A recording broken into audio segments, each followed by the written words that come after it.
Welcome back to the layout, everyone. Just want to give a quick update really. Not much has progressed. I've been ripping the docks area apart just to align that more to the branch line. One thing you'll notice as well is I've started putting the black fascia on, which we'll walk around and show you. You can start to see there I've added in a leg onto the lower viaduct, and that viaduct is now finished, as you can see, with the railings underneath and the support wagons. On the big viaduct here, on the Largin viaduct, you can see that the railings have also been completed on that. That's now pretty much done. The only thing I've got to build is the remaining piers. Where's that slurry train goes over the top.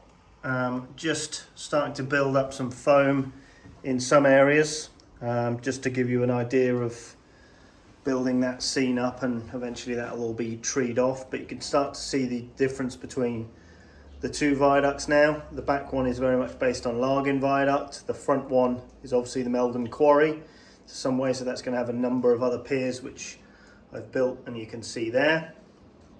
From that point of view, just testing. This is a Primo trees which I picked up at Monorail Scotland. Very impressed with that large tree. Trees are horrifically underscaled.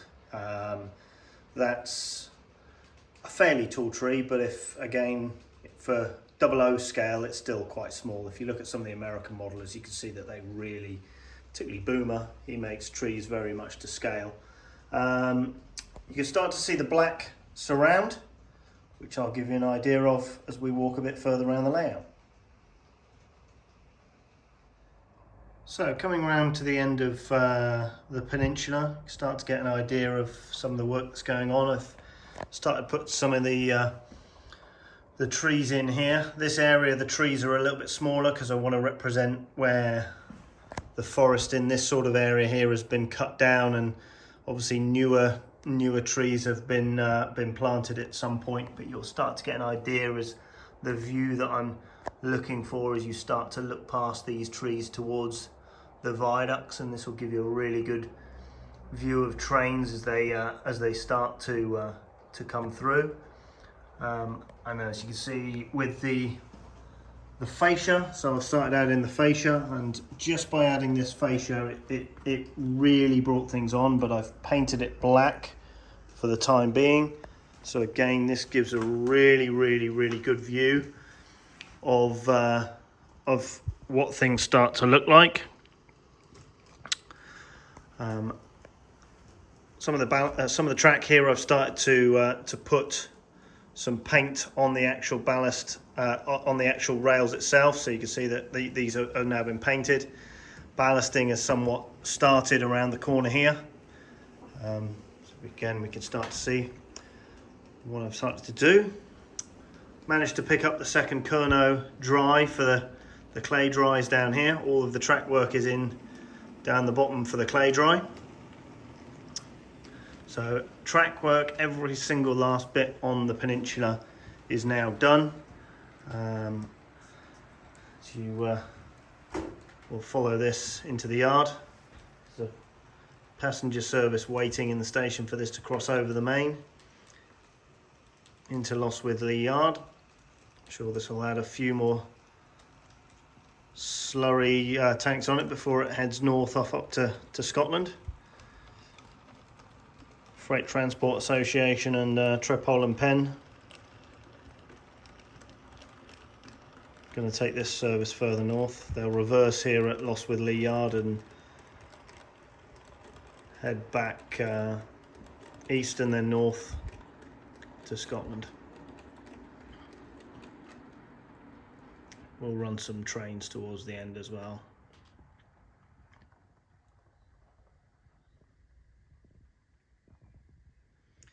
Back in the yard, one new arrival is 50149. This, for those that I know their 50s, know this was made its way down to Lara, and obviously was found on a lot of clay services. Managed to pick this up at the Basingstoke Model Railway Show for an absolute bargain.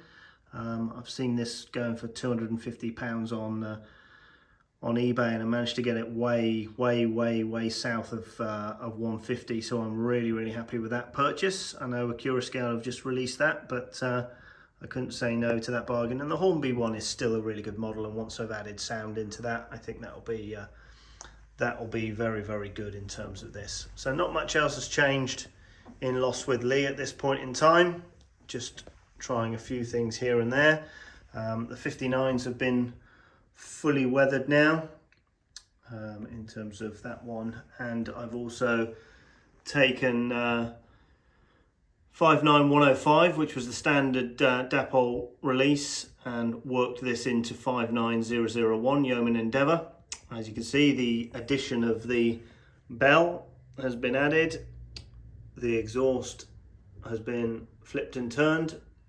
Ian showed the way to do this, Ian Temerer at Exford and Tidworth fame, and also the radio pods have been correctly redone as well for 59001. And there's the commuter service currently waiting at the red signal in Lostwithiel.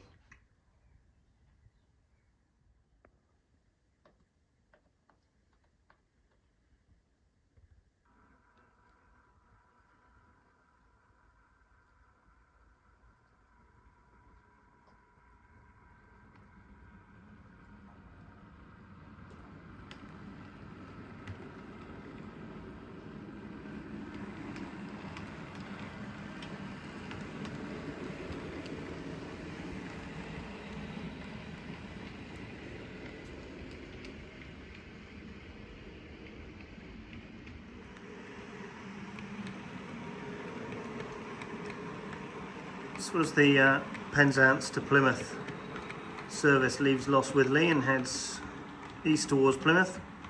Just highlight something else that we've done at the moment here is added in some ground signals into the yard. So you can see the semaphore signals on the left hand side here have been added, as you can see there, and we've also added in some GWR point rodding.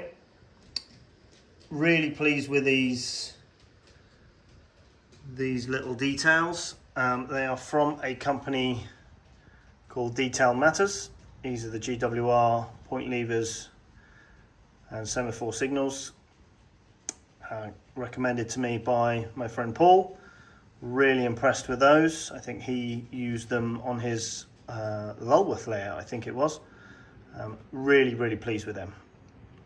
Another new addition, a new member to the fleet here at Wessex and West, is this little bad boy. So this is the new Bachmann Class 47. This, however, unlike the ones that I bought before, which were just the sound ones, this is a fully fledged sound FX model, I think SFX model. This was on a really good deal, so I bought it. I actually paid less for this, about £100 less for this than I did for a sound fitted model. I'm really pleased with the new Bachmann 47. There's still some bits I still don't think the nose is quite right. I think still, I have to say, Vitrains is still the people who got this the closest, I think, in terms of all of the 47s that I've got. But I have Bachmann ones, I have Helgen ones, and I've got a Vitrains one somewhere else. I think the Vitrains one is the best shape. However, as a model, this is overall the best 47 we've had yet. You can't argue the fact that Bachmann have done an excellent job. Personally, I like the sound. I think the sound is good. I like the rotating fans. I think they do add something, some immersion. Let's be fair about it. This is a model railway, and I know some people won't see it, but I think it's a nice thing to have, and I would expect it to be on a model of this price point. I bought this because this particular one, as you can see, I've renumbered to 901, 47901, which lived at Westbury for some time. I am in the process of updating the sound to the correct sound because this had a class 58 engine in it. It was the test bed for the 58. I'm pretty sure it's the 58, not the 60, but someone I'm sure will put me right if I'm wrong. And this lived at Westbury for a while, so this will live on the other side of the layout in the Avonbury section of the layout.